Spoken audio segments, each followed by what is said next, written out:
Hello, everyone, and welcome to Full-on, your Fulham-centric football podcast. I'm your host, Ash Woolford. Joining me today for our Spurs review is AJ. How you doing, mate? All the better, more London derbies to come, and another good result out of the way. Yeah. And Drew, how you doing, buddy? Yeah, I'm doing okay, mate. I'm doing okay. Obviously, we're here to talk about the Spurs game on Sunday. A good victory for Fulham, 2-1. A scoreline that I still think probably slightly flattened Tottenham more than the game actually was. I think we were very much in control. Obviously, we'll talk about that in the next couple of minutes. AJ, we'll start with the question we always do. Starting lineups. Obviously, one massive surprise with Issa Diop playing instead of Anderson because of illness. Nothing really else shocking in terms of the lineup made, but Issa Diop did a brilliant job stepping in for Anderson. What were your thoughts on the squad and Issa's performance? Yeah, it's pretty much what we expected, to be honest. Bob in that left-hand channel, which we kind of half anticipated. It would have been nice to see what Drew had suggested and to see Sessegnon up there, but we might get glimpses of that in tomorrow's game, dependent on Wilson's availability. But outside of that, the lineup was everything to be expected outside of the big name that you mentioned, Anderson, proving once again that footballers are in fact human and catch stomach bugs like the rest of us off their kids. So, yeah, even he gets to miss a day in the office every once in a while. With that being Yeah, said, I thought Diop did exceptionally well coming in, and we'll get into it in more detail later on. But what a performance! yeah, he did. He did excellently, and obviously, yeah, we will talk about it. Let's cover what was the start of the game. We know Spurs got a lot of injuries. I think the only real shock from them was that was maybe seeing Porro playing centre back. But other than that, it wasn't really too much of a shock in terms of them that we know they're struggling injury wise. What did shock me was they've still got a lot of quality in that starting 11, and they were poor. I mean, they were really poor. The first half, Fulham were completely in control, and the fact that we only won in 2-0 at half time probably distressed ourselves on how that game was going. Drew, talking about the performance in the first half, mate, Fulham were brilliant, right? I thought I was really, really impressed with how we dealt with Spurs. Spurs almost had no answer to the way we were attacking. Were there any sort of standout performances for you, especially in that first half, that really caught the eye from a Fulham point of view for you? Oh, that's difficult because they were all pretty good. I was lucky enough to be Oscar Bob was playing nearest on my side of the pitch because I sit in the Johnny Haynes stand, as our regular subscribers will know, and so it was my first chance to look at him up close. And he has got.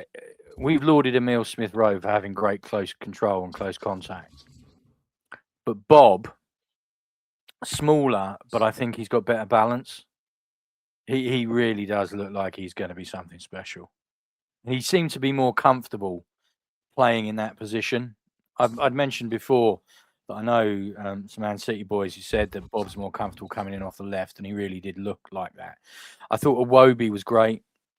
I think that our centre backs were just absolutely dominant. And although we were good going forward, it has to be said that our base was definitely our centre halves because they were just absolutely outstanding. And I mean, you just cannot talk highly enough about Issa Diop. One recovery tackle that he had in the first half where he slid and blocked, I mean, was just exceptional. And to think how West Ham have struggled and we only paid 15 million for him. I mean, it was they were great. I mean, there wasn't really a bad performance there. Like I said, I had a good chance to see Bob up close and he caught my eye. I think Iwobi is starting to hit his stride now. He's starting to look like the player that we've been crying out for to play in central midfield for about a season and a half. But everything, I think, and this is not, I mean, even Sander Berge had a better game than he has been recently.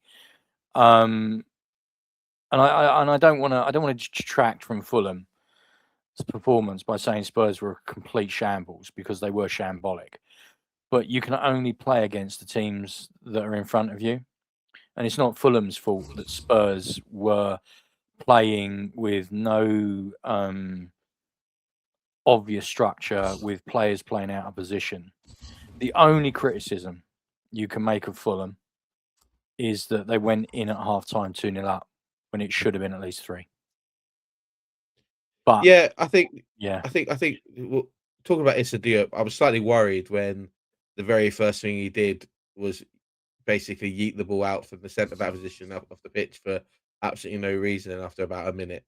But other than that, he was superb, and we have to remember that this is a man who hasn't played any Premier League football in 2.5 months. He hasn't started a game in 3 months. He's still sort of coming into the squad as a fourth choice centre back. He's fasting for Ramadan, all that sort of stuff. He did an absolutely exceptional job, because the prep for that game would have been, short-handed for him, because of the fact that they couldn't have known that Anderson was going to wake up feeling ill. It's one of those things. But the first half performance from the whole squad, I thought, was brilliant. There are some really standout moments in that first half, and yes, that Tottenham were woeful. I don't ever remember seeing a Tottenham team look this poor. It didn't look like a squad of players at all. It just looked like 11 people that were thrown on a pitch and gone, "Look, please, just try to do something for us." And that changes a bit in the second half after a few subs are made, but they looked like they were really, really struggling. And it looked like that, especially Oscar Bob, Harry Wilson, and Iwobi just had their number. Almost everything they were trying, we were sort of blocking off and then getting the ball and going and playing, keeping the ball really well. Our goals, obviously, there's a lot of contentiousness around the first goal. And AJ, I'll ask you about this, because we spoke about this in the preview, about how unlucky Arsenal were. How unlucky Tottenham were in the Arsenal game, with their goal being disallowed for a similar thing. I think it's hilarious that we've had a week and a half, well, a week of Spurs fans telling us how putting two hands on a player's back doesn't equate to fouling them, to now Spurs fans claiming that putting two hands on someone's back is fouling them. It's amazing how quick football fans change their mind and stuff, isn't it? Yeah, it's one of those. It's a strange situation of two wrongs don't make a right. Either one of the decisions is wrong or the other one is. Both can't be. So it's you've got to make that dissertation, and unfortunately, because of how this league is officiated, no one fucking knows. It's as simple as that. It either is a foul and it should have been called. It should have been called during our game, or it isn't a foul and it shouldn't have been called during the North London derby. Either way, something went wrong, and once again, what was a relatively good game of football is just a complete conversation about VAR and refereeing again. Yeah, I don't know about a good game of football. It's very one-sided first half. That's Relatively for sure. good. Yeah, Relatively. yeah. Obviously, from a Fulham point of view. Yeah, it was brilliant from a Fulham point of view. I've not enjoyed a Sunday 2 o'clock kickoff in a long time like that. Let's talk about Iwobi's goal, because I think we have to. Alex, as you say, Drew, has stepped up recently. He's been brilliant. He's starting to really see his form coming into the middle of the pitch. I can't believe the amount of space he had. I genuinely can't believe the amount of space he had in the build up to the goal, in the couple of phases he had to pass the ball, and then to be able to set himself up and shoot with the inside of his foot, because Alex Iwobi can only shoot with the inside of his foot. But the score in the manner he did was absolutely superb. But I couldn't believe the amount of space he had. What was your view of the goal, Drew? I couldn't actually believe he'd scored. I got to be honest, because he was over the other side of the pitch from me. If you actually look at the goal on TV, going back to your point about the amount of space, it was a give and go between him and Wilson. I mean, it's the sort of stuff you're taught as a child. There was nothing complex about it at all. It's not like you had people running in different directions to pull defenders away. It's not like you had someone running across a defender to create a screen. None of that. it was just give and go, and the lack of organisation and structure in the Spurs team was highlighted massively, and of course, because the passing and the shot was so quick, it was one touch, and then when it came to the shot, I mean, Alex just basically got his shot off before anyone could set, and I think that was one of the keys to him scoring, because Vicario just didn't seem to get across at all, and it travelled quite a long way. But I mean, it was, you're not going to, from a technical point of view, you know, if that had been scored by Arsenal or Manchester United, we'd be seeing it on repeats ad infinitum. Technically, it was fantastic. Give, go, strike, and that was it. Yeah, it was caught everyone by surprise. I don't honestly think, and we all know Alex is capable of scoring goals. I don't honestly think anyone at Craven Cottage thought that was going to happen. No, I didn't. Even when he hit it, I was. It was one of those that I couldn't believe he took the shot on, and then it went in. So it was pretty decent. You know what followed that was 10 minutes before half time, 15 minutes after half time, where Fulham sort of really rude, missing loads of chances where we should have made it 3-0. Emil Smith Rowe is probably guilty for a couple of those that, you know, if you're being overly critical of him, you can moan about the misses he has, especially the ones early in the second half. The first one where he sort of cuts the ball across goal, I think he's sort of caught in two minds whether or not he's trying to sort of square it to rail or shoot himself, and it sort of does neither, and it goes in between. But the second one, Vicario makes an absolutely outstanding save, one-on-one with him. You know, he should have scored. He should have scored. I thought he But should have taken it it's round him, because I was really directly behind him when he was running through. Yeah. I thought he should have gone round him, but because I was backing him to score, because he is one of our most capable scorers from the middle. Wasn't he is, the player? Wasn't he the player that went round the keeper last time and got taken out, and it wasn't given as a foul? Yes. So that might have been in his mind in that situation. Last time he went round the keeper, he got taken out, and the penalty wasn't awarded. So it could be more things. It could also be that he's missed a couple of chances, and he's just desperate to put one away. It is what it is. You know, then obviously Tottenham make a few substitutions, which change the game slightly. Richarlison comes on, immediately gives them a bit of a focal point at going forward. None of the other subs they make really do much, but you know, Richarlison comes on, completely gives them a forward-thinking player who then sort of Tell relieves did a bit well of pressure on the left. Yeah, yes, he did. Tell did very That's true. well. He did. We bemoan about refs and stuff like that, and Tottenham fans are going to moan about consistency and stuff like that. I want to point out the consistency in the refereeing when it's Ray or Jimenez being barged in the back by a defender, and when Richarlison just touches the deck every time anyone breathes near him and gets free kicks every time. You know, it's frustrating to watch, but you know, it is what it is. Tottenham come back into the game, obviously. A bit of a frustrating goal to concede, I think, for Fulham. I think the defending was poor. I think it's yet another one where if somebody just took a player out on the halfway line, we stop the original attack that then leads to the cross coming in.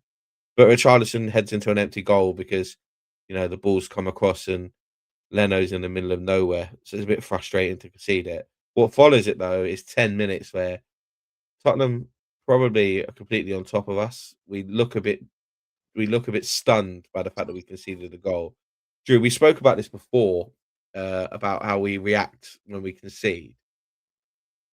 I know we're lucky we didn't concede the second goal, but what was your feeling around that 10 minutes after we did concede, where Tottenham came close a few times and we looked a little bit shaky? It was rinse and repeat in the JH. People were screaming at Silva because the game was going away from us in terms of momentum, and he was just standing there on the sidelines. I'm not going to criticise the substitutions per se, although I would have liked to have seen Lukic on. It's just the timing of them. again, there just seems to be an inability to feel the game from our management. I'm not saying that I don't think we were in as much trouble as perhaps others do, because Tottenham was still quite woeful. But what we were in a situation was completely unnecessary, because we could have stemmed that tide quite easily if we'd have made changes sooner. And we invited the pressure on, and I mean, it would have been just completely unjust for Spurs to get anything out of that game. I mean, there are, I wouldn't say a few, but there are some sensible Spurs fans that quite openly admit Fulham should have been 3 or 4 up at half time, and it shouldn't have even been a contest. But because we are what we are, we invite the pressure. But yeah, I mean, the Johnny Haynes stand is just. I mean, you can pretty much guarantee anywhere from 50 minutes through to 75. Yeah, when the game starts to get away from Fulham, because it tends to happen in the second half, there's a chorus goes up, all shouting at Silva to make a change, to see what's going on in front of him. This time it was precipitated by the substitutions, not like it was against Everton when they just got on top and then the substitutions were made. This was an actual tactical change that Igor Tudor made and brought on subs, and we just didn't react.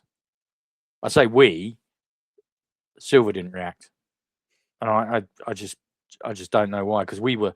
I mean, Kenny Tete. I mean, he was heroic yesterday, but he was running on fumes. About 70 minutes onwards, he was running on fumes. I mean, that takes us into a different topic, one that's a recurrent theme about our over-reliance on older players. But that last 30 minutes, totally unnecessary. Because that Tottenham team, if we play at our best, that Tottenham team can get nowhere near us, as they are currently constructed. Yeah, well, look, we did obviously, we left it 7-8 minutes after we conceded before we made those subs, when he brought Chukwueze and Tom Kearney on, who I thought both were good substitutions to make. I thought I know Chuck was a bit forced because Harry Wilson had been injured, but he came on and he gave us a little bit of extra pace on the wing. And Kearney comes on, he brings us a little bit of cool composure in the middle of the pitch. Although he gave the ball away a couple of times, and one of those times he almost one of those times was a bit of a squeaky bum time one, where he just sort of wasn't paying attention to what was going on around him and just passed the ball directly to a Tottenham player, and they broke, and luckily we managed to get to the end of it. But ultimately we see out the end of the game, we probably had a few more chances than Tottenham did near the end of the game. Tottenham were really wasteful, I felt, with the ball. There was a few moments where João Palhinha, bless him, as much as I love him, he just sort of yeeted the ball away rather than, there was one point he had the ball in control and he sort of still slide tackled it and booted it as far as he could away. It was a bit, you could tell they're a team that was low on confidence, and we made the most of it. The only annoying thing about the result is that, we only won 2-1. We should have scored 3 or 4 more, like 2 or 3 more goals at least. And we look a little bit weak in front of goal still in certain situations. Muniz is still coming back from injury. I didn't really think he added much to the game up front, other than giving Rail some rest.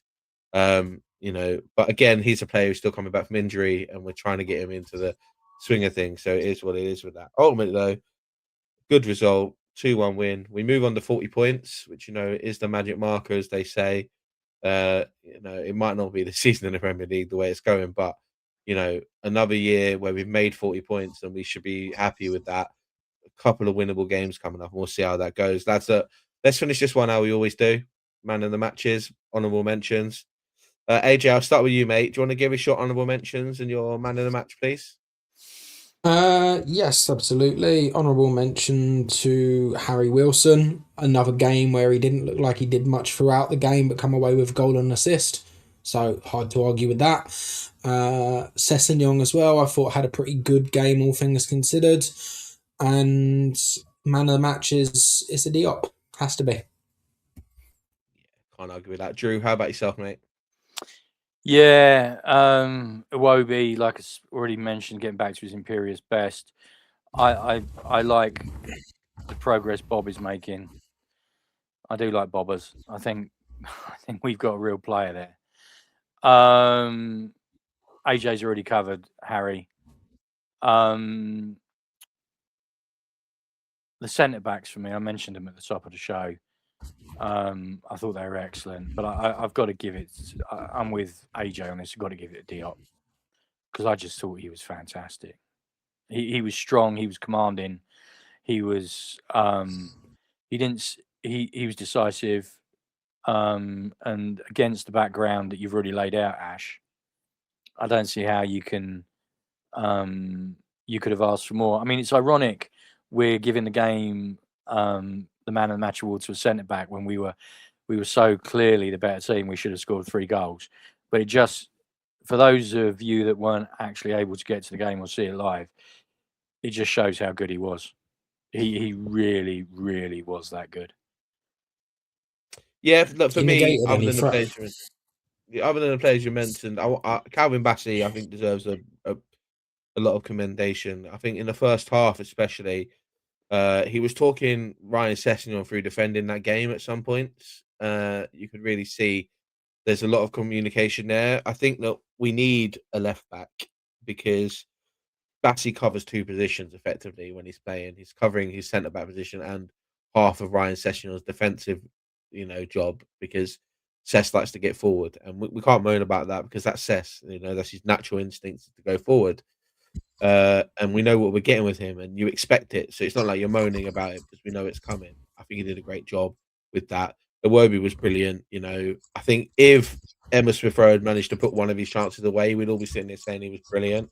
But because he didn't, you're sitting there, you moan a few things. But that link-up play I saw between Emma Smith Rowe, Bob, and Sess looked great. And considering that Bob isn't known for his pace, he's not a pace merchant. He's more about his ball control and what he can do with the ball at his feet. And Smith Rowe is the same. I thought they looked really comfortable. Again, Tottenham were rubbish, so there's no surprise there. But they look really comfortable. But for me, it has to be Issa Diop. I already said that. There's no way he would have prepared for that game. For someone who's fasting for Ramadan, there's no way he would have prepared for that game. No one would have indicated that Joe was going to wake up sick in the morning, and he's had to prepare for it. And when you're in that position and you step in, 4th choice defender, playing the way he did, he was brilliant. I was worried after that. The first thing he did was basically just boot the ball out for no reason. From that moment onwards, he was absolutely excellent. So he fully deserves man of the match for me. Lads, thanks very much for joining me on the Spurs review. We have another episode out. Sorry, today. Before you close the show, can we just ask? We'll throw this out there. Jarpolinia, the reception he got from the hammy end. Yeah. Do you think he regrets not suiting up in white on Saturday? Forget about the result. 100%. I think the reaction from the Fulham fans was someone who knows where he's probably made a bit of a mistake leaving in the first place. Like, no one begrudges him leaving. Bayern Munich's a massive opportunity. Champions League football's a massive opportunity. We know he's at Spurs now because they're in the Champions League. It's the only reason why he's there. But he's not having a good time at Spurs at the moment. He's playing centre back half the time. The fans don't like him. They're not giving him any respect, and he's loved by us. And it's as simple as that, isn't it? You can see that before the game when he's clapping the hammy end before the kickoff. At full time, he did it as well. There's regret there, but it's a part of football, isn't it? That sometimes you move on and you shouldn't do, and it's exactly what's happened. I'd have him back in a heartbeat. That was a cry for Marco to come and get him in the summer. Then I'm happy for that. Yeah, to me, he genuinely looked like he was full of regret at the end. Yeah, he did. What worried me though was he looked like the shadow of the player that left us. I mean, I don't know whether that says more about Spurs or his declining powers, but I have never seen him be that anonymous. Even in his bad games for us, he was just not in it, apart from one big foul. But no, I was just curious to see what you thought because he definitely looked very rueful to me. It's quite sad, really. Yeah, it is, and but you know what? He's welcome to come home to his cottage anytime he wants, mate. Yeah. It's simple as that, innit? It's simple as that. Look, that's it. Thanks very much for joining for this. So as I was saying, we do have our West Ham preview coming out today as well. It'll be out at midday. So come and join us for that one. Thanks to everyone who's come and subscribed to the channel of late. Please do share this amongst your mates. You know, the more Fulham fans that come and join us, the more people we can reach, the better. Not really much more to say other than come on, you whites, and see you later on for the West Ham preview.